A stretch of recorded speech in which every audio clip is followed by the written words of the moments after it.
Thank you, Mr. Chairman. Secretary Helvey, yes or no? Do you expect the Taliban will take over Afghanistan when we leave? Sorry, Senator, Yes or no? I do not expect the Taliban to take over Afghanistan after we leave. So then why does the IC's annual threat assessment say the Taliban is likely to make gains on the battlefield and the Afghan government will struggle to hold the Taliban at bay if the coalition withdraws support? Senator, I don't believe there is any inconsistency. I would say there's an inconsistency. Oh, yes or no now? Have we seen a steady stream in violence out of the Taliban over the last year? Yes, Senator. Yes, it has risen 169%. They're getting really aggressive. Yes or no? Have the Taliban previously demonstrated a propensity for human rights abuses, cultural genocide, ethnic cleansing efforts? Historically, yes. Yes, they have, and we have thousands of undocumented cases, and we know that the U.S. still needs a presence in Afghanistan to resist Iran's malign interest and their plots. And if we fail to recognize the opportunity Afghanistan presents to what the NDS cites as rogue regimes and revision powers, we're kidding ourselves. General Trollinger, yes or no for you? Do you agree with the IC's annual threat assessment that, and I'm quoting, Iran will hedge its bets in Afghanistan, threaten instability, is worried about a long-term U.S. presence in Afghanistan, and as a result, is building ties with both the government in Kabul and the Taliban so it can take advantage of any political outcome? Yes or no? You agree? I would agree. Okay, thank you. And to you again, General Trollinger, yes or no? Has Iran provided support to the Taliban at this point in time? Not to my knowledge. Not to your knowledge, okay.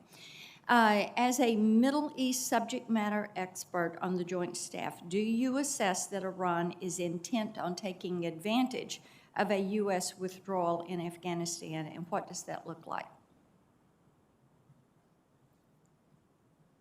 I would assess that they would be opportunists and looking for every opportunity to gain an advantage, a decisive advantage, a slight advantage.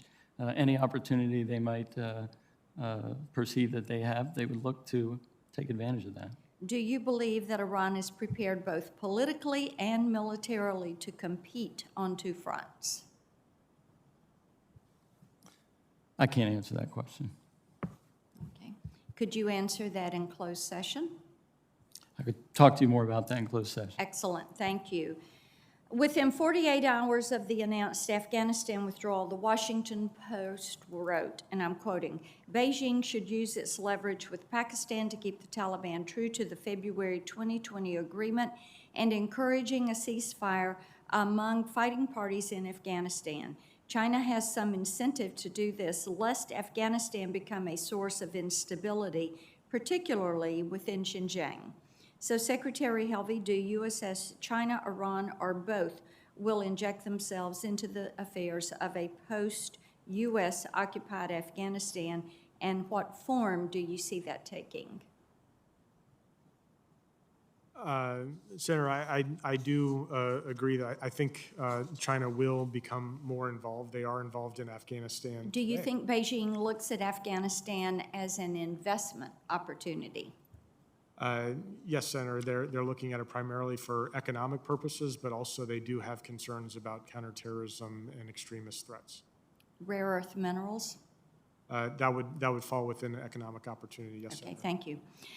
Knowing what you know about China's Belt and Road Initiative, specifically their overland routes, are they predicated on access to Central Asia? A significant part of One Belt, One Road does transit through Central Asia and Pakistan.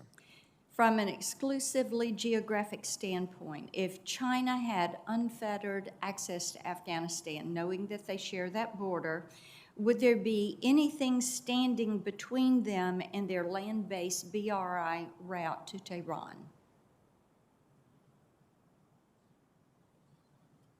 I would have to look into that a little bit more in detail. I'm aware of the investments through Central Asia and Pakistan. There's also maritime routes to Iran as well. But that, I would submit that's not the objective of Right. I would China's Belt appreciate Road. getting that in writing because I think it would give them that unfettered access, the ability to build that consistent route. Thank you, Mr. Chairman. Thank you, Senator Blackburn, and